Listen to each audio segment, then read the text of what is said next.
What's up guys? So today in this video what I'm going to be showing you is I'm going to be showing you what a unique identifier is and why it's important. So this is an important concept in database design. It's similar to the concept of a primary key, primary field, that kind of thing. So if you're interested in that, stick around. If you haven't met me before, my name is Ben Green. I'm the owner of optimizeis, and what we do is we help business owners probably just like you, help them optimize their information systems. So that's in stuff like Airtable, Asana, Slack, as well as Zapier to connect all the systems really nicely and make them work very, very smoothly. So if you're interested in any services, you can check out the link in the description, request a consultation from me or someone on my team, and without further ado, we'll get right into the video now. To toss on the glasses and talk a little bit about what is a primary field, what is a unique identifier, how are those related, why do you need one? So what we're going to be looking at is the working relationships between these tables. So this is a sales CRM. So imagine you're a business owner, you have all your service-based business in this example probably, and you have businesses coming to you, maybe you're B2B. You have businesses coming to you as opportunities, and correlate those opportunities are always linked to an account, and at those accounts there's contacts. And with those contacts and related to that opportunity, you have an interaction with a contact about the opportunity. So all of these are like different classes of data, and they're 100% related. So they're all related based on the linked records in here. So if we come in here and look at the linked records, this opportunity is linked to this account. This account is linked to these contacts. So this one has multiple contacts. And this account is also linked to this opportunity. And then these contacts are linked to interactions as well as opportunities, as well as more opportunities. So obviously that's a little bit redundant there, but these accounts, these contacts, they're all related. So they're all related by these linked fields. And if you notice like this one, the BPS pilot pricing discussion, if we now go to the interactions, and we go to BPS pilot pricing discussion, we can see that that came up, and that's the very first column over here. So there's something going on with the first column in each of these. So this first column is the opportunity name, directly related to the opportunity.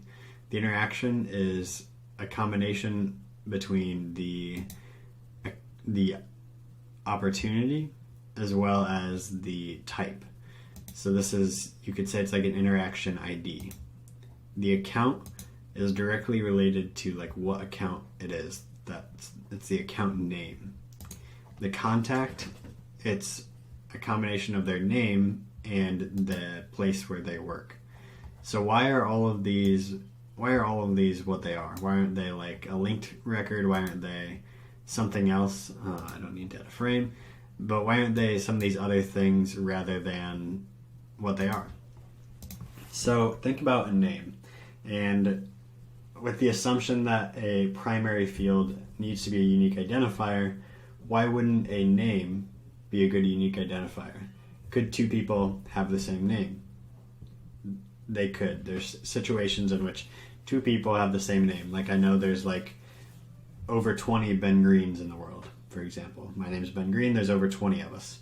So that wouldn't work here, but by also bringing in the name of the account, you can bet in most cases that this is going to be a unique identifier. Now, whenever I have an opportunity to use something extremely unique like an email or a phone number, I try to use something like that. And that's because I'm sure there are two people who have the same name that work at the same company somewhere. So there's always going to be a case for this. Now with this kind of thing, the opportunities, interactions, accounts, this first field is what's called the primary field.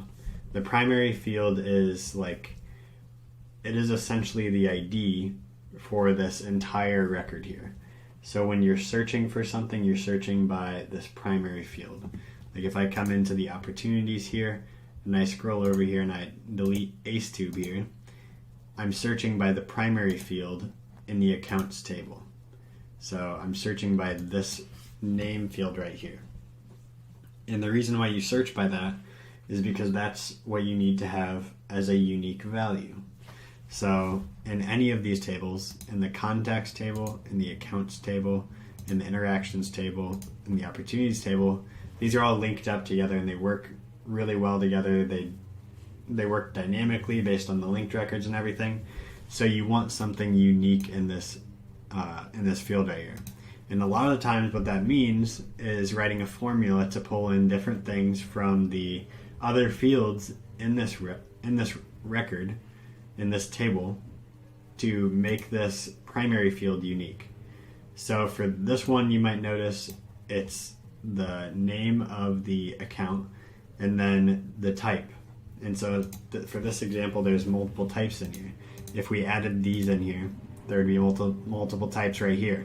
So basically what I'm trying to get at here is in any of these tables that are going to be used as with relationships with other tables, they need to have a unique identifier. So that really comes back to the main point of database design and having the correct structure of your database. So having as many of these really good one-to-many relationships as you can. So for example, for every one account, there could be multiple contacts, and each contact is only ever related back to one account. For each contact, there might be multiple interactions. For each opportunity, there might be multiple interactions. So for one opportunity, multiple interactions. So those are the kind of one-to-many relationships that you might be having in your database. And this is where you want to capitalize on having a really solid, unique identifier. That way, especially when it's not you making these decisions, whether that's you handing off the responsibility to a coworker or someone working for you, or you're handing it off to an automation where they need to be searching by a primary field, like they're just probably, it's either going to throw an error or they're just going to pick the first out of the two. And so half of the time it's probably going to be wrong if you have doubles in your primary field. So that's what you really want to be avoiding here.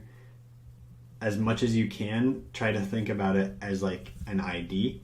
So think about if you look at your driver's license or your license, you have a unique identifier on there that's probably your driver's license number. Now another example is like your social security number. That's probably not something you're going to have in a database like this because that's data that most people aren't just going to give very easily. So a really common one again is email or phone number. You can use name, it's just a little bit riskier. So just think about in here how you can create an ID. Like all of these are going to be different based on who it is, so Bearpaw Solutions, and what they're trying to do. All these interactions are going to be different based on the account and what type of interaction we're going to be having. We won't ever have the same, this example doesn't help right here, but we won't ever be having the same type of interaction with the same client. So that will ensure that this is unique here. For the accounts, we'll just never, it'd probably be against their terms to have the same account name as another firm. So if there were two Apple LLCs, they can fight that out and they can figure out what they want their name to be. And then as for contacts, this is where it gets tricky to not use an email. So I hope this really helped you understand why a unique identifier is important. It's especially important when you're using automations or you're handing this off to alleviate any confusion as to what you may be talking about. So if you're curious on how to build a primary field, a unique identifier like the one seen here in this table with the formula, pulling in data from different fields, go watch this video on the end screen right here. It's all about the concatenate formula and how to use that to build a unique identifier and bring in stuff from different fields into one field to use in your business. So I highly encourage you to go watch that. And if you enjoyed this video, hit the like button, hit the subscribe button, and without further ado, I'll see you in the next one, and I hope you have a great day.